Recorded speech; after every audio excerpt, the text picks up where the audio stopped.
Hello and welcome to another video. So this time around, rather than focusing on a tutorial teaching an aspect of Unity, for example, I want to actually focus on game development in general. So that's what I'm going to be doing at times, is adding in some videos that are talking about and giving advice on just developing your games in general. And this time around, I want to focus on game jams, because that's something where there's a lot of game jams running throughout the year. I'm going to include a link in the description below to itch.io has a calendar of game jams, which is really cool. And there's also the global game jam. So a game jam that runs across the entire world is coming up very soon at the end of January. So I want to talk about some general sort of tips there, how you can approach game jams. So let's kick off in terms of what actually is a game jam. And so the backgrounds I'm using here, by the way, are also screenshots from different game jams. So the key thing with a game jam, it's an organized event. You're making games either individually, often in teams, not always going into it with a team. Quite often you'll actually form a team there. But you're making a game for fun. That's really a big part of it. It's about making something for fun. And there are a lot of common things that you'll have there with a game jam. There'll usually be a limited time frame. Some of them might be 1 to 2 days. Some of them might run for multiple weeks to like an entire month. It varies a lot from game jam to game jam. They'll often have a prompt to give you, sort of fuels for ideas. And, the global game jam, one of the cool things with that is you can actually go and see all of the past prompts. And so that might be things like waves. So that single word might be a prompt. And then they have stuff that they provide alongside that of showing you all the different sort of contexts and meanings of that word. Sometimes it also might be something like a phrase. So one of the years it was an image of Ouroboros. Or an Ouroboros is the snake eating its tail. And so they had that as a prompt one year. So it varies a lot what the prompt might be. There'll often be some constraints. Some of these can be optional, some of them might be mandatory, but there can be opt-in ones that you can choose to do, where it might be a case of, okay, it only uses a single button, or you collaborate with a team on the other side of the world sort of thing. So there's different constraints that might exist there for it. So looking at some specific tips though for the game jams. The big thing is you want to be approaching the game jamming in a healthy way. It's really easy in the game jam environment, especially with ones that are a shorter time period, for that to encourage crunch. Please do not crunch. So crunch is, you're working extended hours, and in particular extended hours where it's really starting to do harm. There is a tendency, some folks want to go into like a 48-hour game jam, and it's like, I'm not going to sleep for 24 hours. Please no, that is a terrible idea. Crunch is often, in the industry, it's something that gets forced on people, and to be blunt, usually down to incompetent management. It's down to people shifting, changing the goals, bringing them forward earlier. It's not down to the individual members of the development team. It's down to the people above them forcing stuff on it. So don't be that incompetent manager. Don't force it on yourself or on your teammates. You want to jam in a healthy way. So sleep. Everyone needs sleep. Get sleep every single day of a game jam, and everyone needs different amounts of sleep is something to be aware of as well. So make sure people get what is a good amount of sleep for them. Someone's needing, 8 hours, they get that 8 hours. Someone's needing 6 hours, they have that 6 hours, but doesn't mean everyone else gets forced to do the 6 hours as well. It's about getting a good amount of sleep for each person. Everyone needs food and water. You need to be making sure you're taking breaks and getting food, getting water. Try and have, healthy food and avoid energy drinks. It's something where it is a tendency of like, oh, I'm just going to grab something really quick. I'm going to grab, some quick, cheap, easy junk food, or I'm going to grab a whole bunch of energy drinks. And it's not good. It gives you a short-term boost of energy, sure, but it's not particularly healthy. It's not really sustainable. You'll get a lot more benefit out of having some proper food, having some water, having a little bit of downtime there is going to give you a lot more benefit. And big thing for achieving healthy jamming, and we're going to talk about some ways of how we can do this, you plan and you scope the project to ensure everyone can participate in it in a healthy manner. And that's a very doable thing, and we are going to be talking about how we can actually do that. Because one of the big things is we want to plan as if we had less time than the actual jam runs for, because the reality is we do have a lot less time. So we're going to take the global game jam. So that's a 48-hour game jam, typically. So that one runs for 48 hours. But we don't really have 48 hours because we want people to get sleep. So let's assume an average of around sort of 8 hours of sleep that folks need each night. So there's 2 nights there. So that means that's 16 hours down. So that 48-hour game jam is it's now a 32-hour game jam. But we need time for people to eat. So again, allowing a bit of a leeway there, I would actually say it works out to be then now down to a 28-hour game jam, given a bit of time for people to get food, maybe a bit longer as well if need be. We want a bit of a safety buffer. So we don't want it to be a case of like, yep, we're going to allocate up to the very last minute for the delivery of it. We want to allow a safety buffer because things can go wrong. People need breaks. People get tired. Stuff can happen that means we have less time than we needed. So we give ourselves a safety buffer. So we make sure that we're trying to be finished like 4 hours before the deadline. That way then if something goes wrong, we can have time to fix it. If nothing has gone wrong and we're perfectly on track, we can use that 4 hours we can polish and improve things or finish up early and people get more downtime and more rest time. But we're now down to a 24-hour block for the game jam. We also want to allow a bit more of a buffer in there because people might have travel time. People are going to need other breaks, especially as the game jam goes on. You're going to get more tired. You're going to need more breaks. So realistically, global game jam, 48 hours. Actually, we want to plan for as if we have 20 hours. This is one of the key things of how you actually operate things in a healthy manner. And you can do this on larger projects as well. Take the amount of time that you've got there and start to factor in, well, okay, how long do we actually, what safety margin do we need? How long do we need for, testing and refinement and iteration and fixing? So you can apply these processes to a larger project too. But the key thing is we've worked out, okay, 20 hours is actually our budget. That's what we can spend on making this game. And we might get to the point where, okay, we're several hours out from delivery and we're all done. So like I said, we can polish, we can improve it, we can make the game better, and we can also allow more downtime, which is good. That's what we want to be able to do. So, okay, how do we achieve that planning?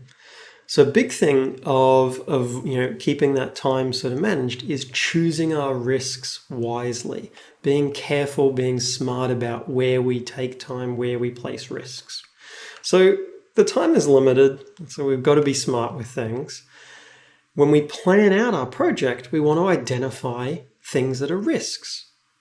So how we define something as being a risk, and there are different ways to do this, but in general, something is a risk if no one on the team has done that before or used that before. Then it's immediately something that's a risk. Big thing here to watch for, though, is if someone's got limited prior experience. They might have used that area once, or they might have worked with someone who's used that, or they might have used it in a different context. We can very, very easily underestimate the amount of work and difficulty involved, because taking something you're familiar with and using it in a different context can go really easily, can also actually be a massive headache. So you want to watch for that. If someone's a little bit familiar with something, that's actually a risk and can often in many cases be even riskier because you don't realize the risk that's there. Something's also a risk if it's going to take a long time to know if it will work. So if you have a particular system, something like that, and it's a case of it's going to take half of the game jam before we can even tell if it's working, that is a huge risk. And if that's something that's core, integral to the experience, that is so much of a risk and genuinely terrifying. You want to try and, I would in general, for a game jam, you want to avoid things like that. You don't want pieces of the project for a game jam to take a long time. That's very, very risky. You also, big thing, keep the number of risks low. And if you're taking a risk, have a backup plan for it. If you've identified something as a risk and there is literally no backup for it, don't do it. Because that's just setting yourself up for, if that doesn't work out, you may not be able to feasibly recover from it, or the recovery will be really, really stressful. And that's what we want to avoid. So when we're choosing these, some general guidance. Don't have one person responsible for more than one risky area. If it's a longer project, a longer game jam, potentially, yes, but you want to still try and avoid doing that. You don't want to have it be the case that, yep, we've got 5 risky things and this person here, they're doing all of them. That is not fair or good on that person, because that puts them continually on a very stressful path. It's very high risk for the project as well. So you don't want to do that. Have fewer risks than you have people. Because as well as you don't want to have one person where it's a case of, yep, they're doing all of the risky stuff. You also don't want it to be the case that, cool, everyone is currently tasked on a high risk thing. That's not a good approach. Have fewer risks than you have people.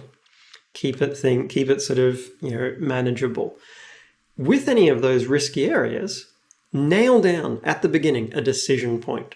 Your point where you decide, is this going to pay off? Is it worth continuing with? Or do we drop back to our backup plan? So decide that early. It's very easy to get into a thing with risking stuff. It's the thing of trying to catch a falling knife and just burning more and more and more time trying to make something work that's just not going to pay off. So if it's not working after that's fallback time, that set time, fall back to your backup plan. And you want to look at that based upon what the backup takes. So it's no point being a case like, yep, I will make a call for this at 10 hours. And then if the amount of time remaining is less than the time it would take to implement the backup plan, it has to be earlier. You have to have enough time for being able to switch over to that and any fallout changes that might happen with that. So keep that in mind with it. And when you're filtering the stuff, so picking what risks you take, think about the player experience. That really should be at the forefront. If it doesn't improve the player experience, do you need to take that risk? If the player won't notice, if it's not going to make the game better experience for them, why take that risk? Is it really paying off? That's a really important thing to be considering with it. So, okay, we're choosing our risks wisely. That's going to help ensure we can hit the time we need to. But a big part of it is planning, and importantly, replanning. Because we've got less time, we need to minimize risks, we want to manage that. So planning. I'm going to keep repeating planning because it is so important. But in terms of what planning is, we're working out all of the tasks that need to happen from the start through to the very end of the delivery of the project. We're working out for each of those tasks how long we think it's going to take, who's going to be working on it, and what's it dependent on, or what other things are dependent on it, so we can sort of get an order for stuff, so we can make sure that things can actually happen in the right order. And this isn't a small undertaking. For a game jam, we can keep it fairly small in scope, but it is an important thing. And I mean, this is something that there is a dedicated role in industry for being involved in this and for managing and coordinating this.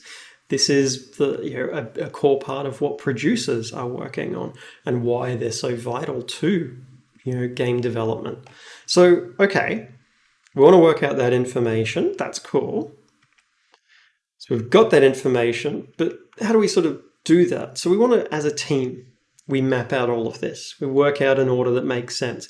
We want to get multiple eyes on it so that we don't miss anything.